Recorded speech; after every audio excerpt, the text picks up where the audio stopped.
The book of the week is Attached by Dr. Amir Levine and Rachel Heller.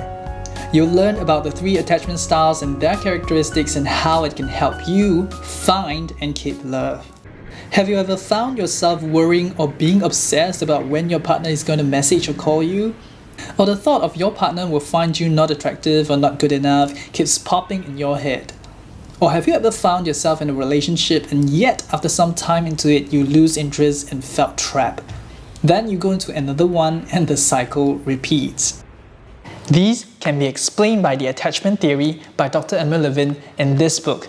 The attachment theory is founded based on the research of the population as a whole and not just couples who went for therapy, meaning happy couples as well as non-happy couples. Therefore, we can learn from those who are happy on what's going well and avoid those who are not. The 3 attachment styles in attachment theory are anxious, avoidant, and secure. Let's explore them one by one. For the anxious type, they love to be very close to their partner and crave intimacy. They tend to spend a lot of emotional energy in their relationship and worry about their partner's ability to love them back. They're very sensitive to their partner's feelings and actions and tend to feel negative and gets easily upset. If there's a slight hint of threat or uncertainty in their relationship, they will tend to exhibit behaviours that attempt to re-establish closeness by overreacting. For example, sending excessive text message or calls when their messages are not being responded to, or even loitering around their partner's workplace in the hope of running into him or her. They will stay in this zone until they know their relationship is safe, then they will calm down. However, if their partner is able to provide a lot of security and reassurance, a lot of their negative emotions and thoughts will be taken off and they will feel safe and happy.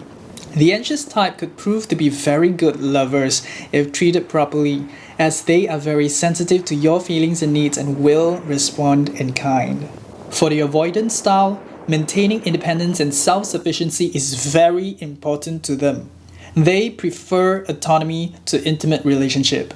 It is not that they don't want to be close, it's just that they will feel uncomfortable when it gets too close. They're not really bothered about rejections or about their relationship. They tend to not open up to their partners and are always on high alert if their partner are encroaching into their territory. Unlike the anxious style, the 2 they use are for keeping distance and not establishing closeness. One of the most effective tools they use is holding on to a past relationship. They will keep on comparing their current relationships with the past and feel it's lacking something.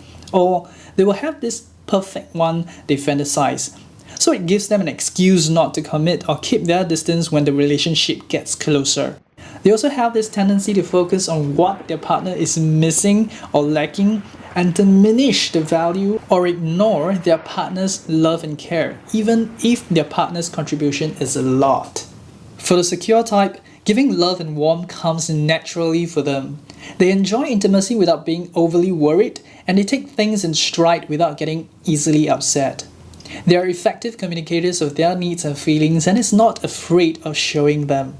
They are strong in reading their partner's emotional cues and responding to them.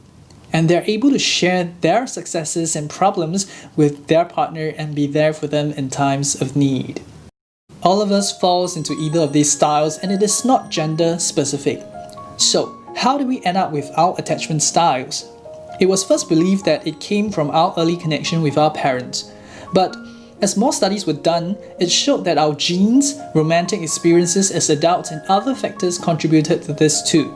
On average, about 70% of adults remain consistently in their attachment styles while the remaining reported a change. The researchers attributed this to a change in their basic beliefs and attitudes towards love and connection. And this change can happen to any styles, meaning an avoidant can become anxious or secure, or a secure can become anxious or avoidant as well. No matter which attachment styles you or your partner falls into, it is important to understand the patterns of each and communicate effectively to build a better relationship.